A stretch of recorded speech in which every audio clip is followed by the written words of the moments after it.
लखनऊ में बीजेपी अध्यक्ष नितिन नवीन और मुख्यमंत्री योगी आदित्यनाथ की शिष्टाचार भेंट हुई।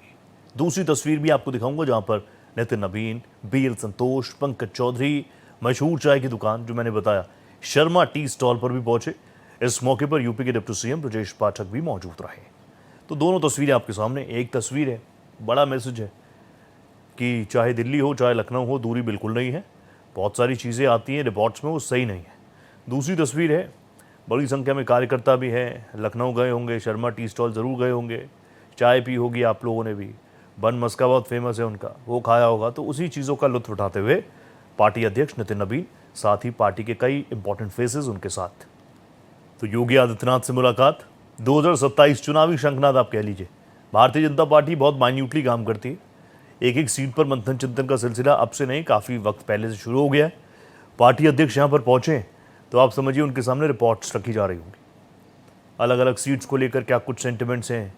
बीते कुछ दिनों में काफ़ी ज़्यादा विवाद जिन जिन चीज़ों को लेकर रहा, सिर्फ अच्छी बातें नहीं, प्रॉब्लम्स के एड्रेसल और उसके बाद उसके सोल्यूशन। बीजेपी इस नीति रणनीति के साथ काम करती है।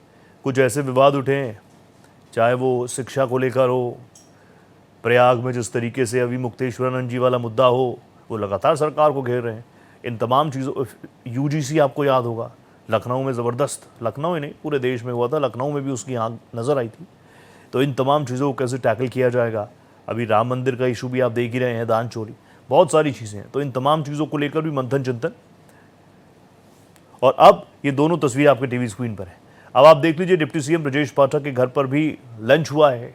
लंच पर सीएम योगी और नितिन नवीन पहुंचे। नेताओं के साथ जो है उन्होंने आम भी खाए हैं, वो तस्वीरें भी आपको दिखाऊंगा। फिलहाल ये दोनों तस्वीरें आपके टीवी स्क्रीन पर।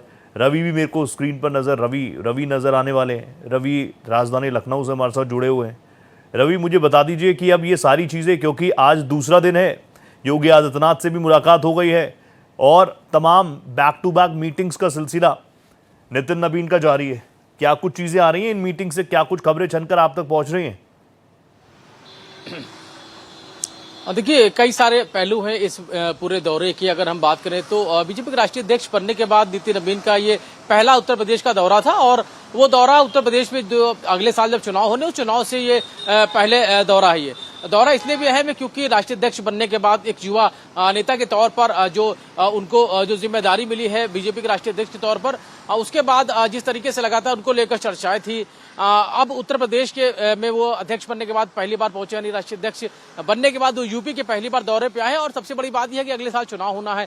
जिस तरीके से उनका जो एक सम्मान हुआ है, रोड शो हुआ है और उसके बाद एक के बाद एक कितनी सारी बैठकें हुई हैं, वो अपने आप बताती है किस तरीके से 2027 के विधानसभा चुनाव को लेकर लखनऊ उत्तर प्रदेश ही नहीं, दिल्ली में भी मंथन हो रहा है।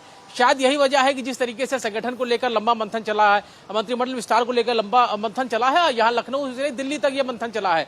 अब नितिन नवीन का उत्तर प्रदेश में लखनऊ में दौरा 2 दिन का दौरा है। इस दौरे के दौरान जिस तरीके से उन्होंने एक रोड शो किया है लोगों के बीच और जिस तरीके से एक के बाद एक उन्होंने तमाम सारे पदाधिकारियों के साथ बैठक की है, मुख्यमंत्री के साथ बैठक है, उसके अलावा दोनों डिप्टी सीएम के साथ बारी बारी से बैठक वो कर रहे हैं और एनडीए के जो घटक दल है उनके साथ में, सहयोगी दलों के साथ, उनके जो नेता है उनके साथ बैठक करे। तमाम सारे जो अध्यक्ष हैं, पूर्व अध्यक्ष हैं, उनके साथ बैठक की गई, पदाधिकारियों के साथ बैठक की, साहित्यकारों, कलाकारों के साथ उनसे मिलने जाना, उनका सम्मान करना। तो निश्चित तौर पर यह जो पूरा दौरा है वो साफ तौर पर यह बताता है किस तरीके से उत्तर प्रदेश में तो तैयारी चली रही है, दिल्ली भी इसको लेकर बेहद ही गंभीर है। और ये जो उनका जो नितिन नवीन का ये जो अध्यक्ष बनने के बाद जो पहला दौरा था और दौरे के साथ ही उन्होंने जिस तरीके से कमियों को बताया है और जिस तरीके से जो उन्होंने ये भी साफ किया है कि 27 के चुनाव में बीजेपी की हैट्रिक होगी, ये उन्होंने साफ किया। और उन्होंने मुख्यमंत्री योगी आदित्यनाथ की तारीफ की, प्रधानमंत्री नरेंद्र मोदी की तारीफ की और इसके साथ ही जो सहयोगी दल है उनकी भी तारीफ की है।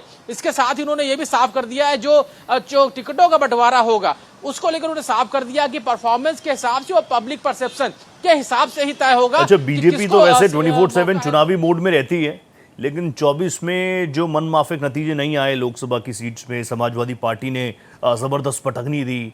समाजवादी पार्टी उसको रिपीट करना चाहेगी, रिटेन करना चाहेगी। यहाँ पर भारतीय जनता पार्टी चाह रही है। और एक और चीज़, क्योंकि लगातार रिपोर्ट्स में आता है, कई सारी रिपोर्ट्स कहते हैं दिल्ली लखनऊ में बन नहीं रही। एक तरफ योगी आदित्यनाथ की तस्वीरें रख देते हैं, दूसरी तरफ दिल्ली के किसी चेहरे की तस्वीरें रख देते हैं। और कम से कम नितिन नवीन के इस दौरे के बाद जिस तरह की गर्मजोशी नजर आ रही है, ये मैसेज भी कार्यकर्ताओं के बीच देने का प्रयास किया जा रहा है कि दिल्ली और लखनऊ बहुत करीब है।